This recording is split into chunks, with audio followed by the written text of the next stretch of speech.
In this video, we'll learn what a vector is and how to represent a vector in a couple of different ways. First thing we need to know about a vector is it has a magnitude and a direction. Well, what do these terms mean, magnitude and direction? Well, magnitude is basically the number part. So if we think about that, we're going to say, what is the magnitude? Well, the magnitude is the number. For example, let's say 13 meters.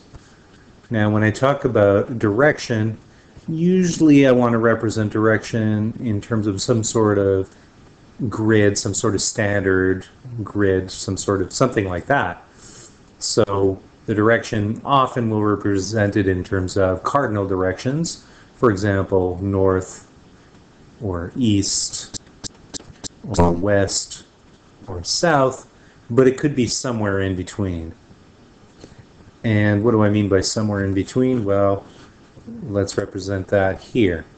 So for example, if I'm interested in the distance between A and B, so here's point A, here's point B, and I say, what is the displacement from A to B? I use the word distance. Distance would be a scalar. It would say, how far apart are they? Displacement would be, how far apart are they and in what direction? Before I can talk about direction, I need to understand that I need to use some sort of standard system. So I can either use the cardinal directions, north. If north is up, east is to the right, south is below it, and west is to the left. Or I could use y and x like we do in math class. There are times when either of these makes sense. Now, to represent my vector, one of the ways I'm going to be able to represent a vector is with a line. But one thing that's really important about this line is that we indicate where we begin and where we end. And the way we indicate that is where we begin, we don't have an arrow, and where we end, we do have an arrow. So I know that this vector starts here and finishes here.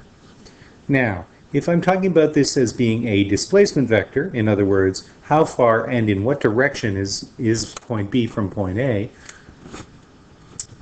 I need to include some information here. First thing I need to know is the magnitude. So let's suppose I get out my tape measure and I measure this distance and I find it to be 13 meters.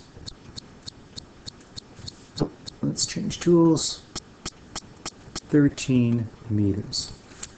So since I know it's 13 meters, that is the magnitude of this vector.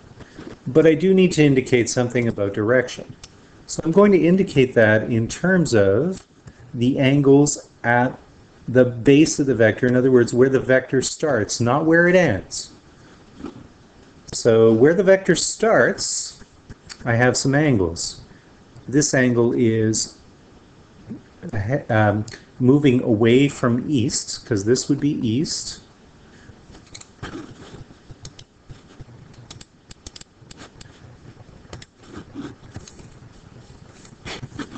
Right here, this is east. And this is north. Now suppose I measured this angle and I found it to be 48 degrees. I could also measure this angle and find it to be 42 degrees. Since north and east always make a 90-degree angle, I know the sum is 90 degrees. So to name this vector, which is a displacement vector, I can write it this way. First of all, I can represent it by drawing it. Second of all, I can name it and say it's 13 meters. And if I'm thinking in my direction, I need to include that. I put square brackets to show direction. It is 42 degrees. And since I'm starting at east and going to north, I'm going to say north of east. I could name the exact same vector because I'm not moving anything. I could relate it as it relates to north. It's the exact same vector, 13 meters, 48 degrees, east of north. If I gave you either of these as representing this vector, it's representing the same vector. So there's absolutely doesn't matter which one you use.